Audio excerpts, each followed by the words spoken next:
that is called as enzyme coupled receptors.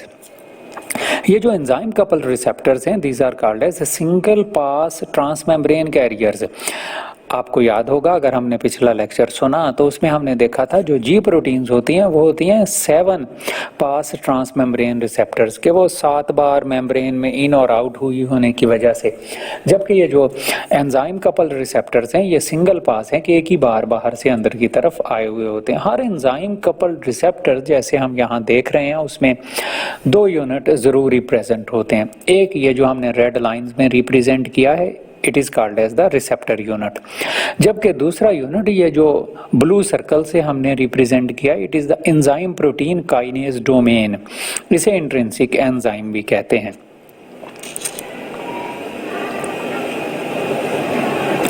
तो ये जो एंजाइम प्रोटीन काइनेज है ये असल में फास्फोराइलेट करता है रिसेप्टर डोमेन को। रिसेप्टर डोमेन से हमारी मुराद ये है कि ये जो एंजाइम इसके साथ अटैच है, ये फॉस्फेट ग्रुप को ये जो हमारा रिसेप्टर है उसके साथ अटैच करवाएगा।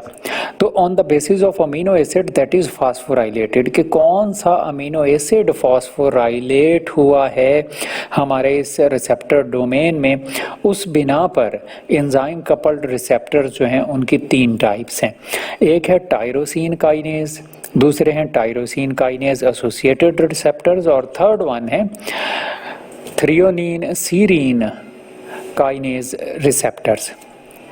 तो नेम ही इंडिकेट कर रहा है टायरोसिन और टायरोसिन एसोसिएटेड और थ्रियोनिन और सीरीन काइनेजेस के डिफरेंट अमीनो एसिड जो हैं उनके साथ फॉस्फेट ग्रुप जो है वो अटैच हो रहे हैं यहाँ पर इन रिसेप्टर मॉलिक्यूल्स के साथ। तो फर्स्ट वन हम डिस्कस करते हैं टायरोसिन काइनेज।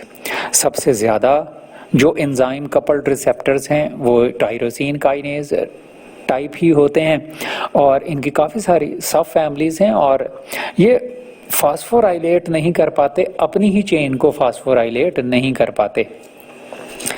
ये हम अभी डिस्कस करते हैं कि क्या चक्कर है। तो फर्स्ट वन हम देखते हैं कि जब भी इस रिसेप्टर के साथ आके बाइंड करते हैं लिगेंड्स, तो दोनों जो रिसेप्टर सब यूनिट हैं वो एक दूसरे के साथ आ जाते हैं और बन जाते हैं डाइमर या डाइमराइज हो जाते हैं।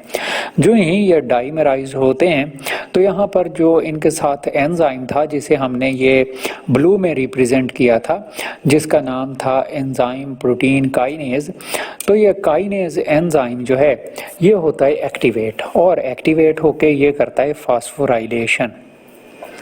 फास्फोराइलेशन के लेफ्ट साइड पर प्रेजेंट जो काइनेज एंजाइम है वो राइट साइड पर प्रेजेंट रिसेप्टर की फास्फोराइलेशन करेगा और राइट साइड वाला जो है वो लेफ्ट साइड पर प्रेजेंट रिसेप्टर के साथ फॉस्फेट ग्रुप अटैच करवाएगा। तो कॉन्फर्मेशनल चेंज आ जाती है इस वजह से टायरोसिन रेजिड्यू में, जो फिर हाई अफिनिटी काज करता है और वो टायरोसिन रेजिड्यू जो कि यहाँ प्रेजेंट था वो फिर बाइंडिंग साइट एक्सपोज करता है सेकंड मैसेंजर के लिए। तो सेकंड मैसेंजर जो है वो आके अटैच होता है फिर यहाँ पर इस रिसेप्टर साइट पर और उसकी अटैचमेंट जो है, तो सेकंड मैसेंजर जो है वो जो ही अटैच होता है उसकी भी फास्फोराइलेशन हो जाती है और ये फास्फोराइलेशन फिर हेल्प करती है कि ट्रिगर करे उन प्रोटीन्स को जो कि साइटोसोल में प्रेजेंट हैं ताकि फर्दर प्रोसेस जो है उसे रन किया जा सके।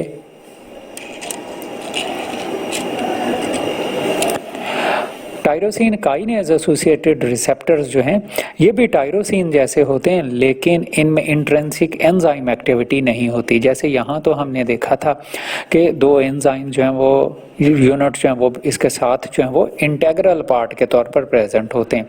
ये टायरोसिन लाइक रिसेप्टर्स जो हैं इनमें ऐसी कोई चीज़ प्रेजेंट नहीं होती। रिसेप्टर तो मौजूद हैं और वो रिसेप्टर एक्टिवेट भी होते हैं जब लिगैंड उनके साथ आते हैं।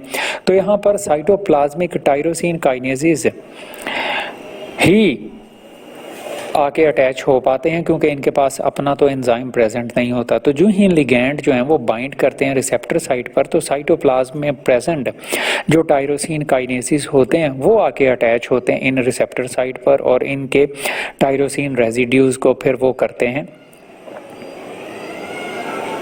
फास्फोराइलेट, और इस फास्फोराइलेशन से फिर ज़ाहिर है साइटोसोलिक प्रोटीन्स जो हैं वो फास्फोराइलेट होती हैं और प्रोसेस जो है वो फर्दर आगे रन करता है। थर्ड टाइप जो है वो हैं थ्रियोनीन और सीरीन काइनेसिस। ये रिसेप्टर्स जो हैं हमने इन्हें क्लासिफाई कर लिया टाइप 1 रिसेप्टर में और टाइप 2 रिसेप्टर्स में, एक थ्रियोनीन के लिए दूसरा सीरीन के लिए। तो टाइप 2 रिसेप्टर्स जो हैं वो एक्टिवेट करते हैं फास्फोराइलेशन ऑफ द टाइप 1।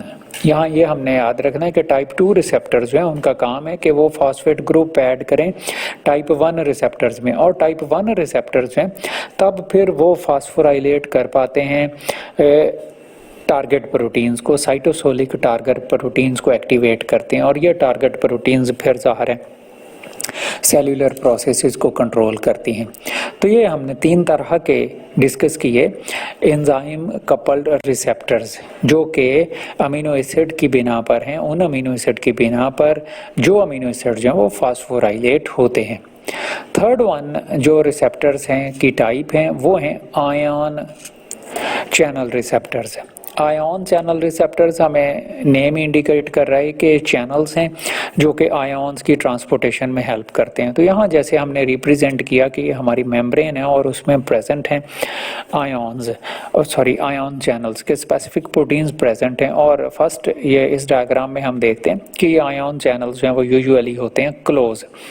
ये उसी वक्त ओपन होते हैं जब इनके साथ आके स्पेसिफिक लिगैंड जो है वो अटैच होते हैं, और जब स्पेसिफिक लिगैंड जो वो अटैच होंगे तो ये ओपन हो जाते हैं, और इनकी ओपनिंग जो है वो फिर अलाउ करती है एक passive movement of ions. Passive movement हम समझते हैं from higher concentration to lower concentration, के कैल्शियम, सोडियम, पोटाशियम, क्लोराइड वगैरह जो हैं वो फिर मेम्ब्रेन के अक्रॉस जो हैं वो ट्रांसपोर्ट होते रहते हैं।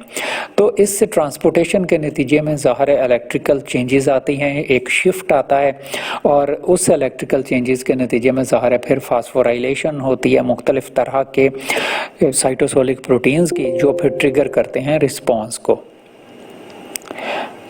तो इस तरह से रिस्पॉन्स जो है या हमारे सेल्स जो हैं वो एक सेल जो है वो दूसरे सेल के साथ कम्युनिकेट करता है कि उसने दूसरे सेल से, या जिसे हम टारगेट सेल कहते हैं, उससे कौन सा काम लेना है। तो यहाँ इन लेक्चर्स में हमने एक तो डिस्कस किए types of receptors, ji protein enzyme coupled receptors और आयन चैनल रिसेप्टर्स, और हमने डिस्कस किया कि लिगैंड्स कितनी टाइप्स के हैं और कैसे कैसे हैं, जैसे ऑटोक्राइन, पैराक्राइन, एंडोक्राइन, और हमने देखा कि हमें इसकी ज़रूरत क्यों पेश आती है और इसका मैकेनिज्म के किस तरह से हमारे सेल्स जो हैं वो अपने पैगामात दूसरे सेल्स तक पहुंचाते हैं और उन्हें अपनी मर्जी के केमिकल सिंथेसाइज करवाने में या अपनी मर्जी का रिस्पॉन्स उनसे लेने की कोशिश करते हैं।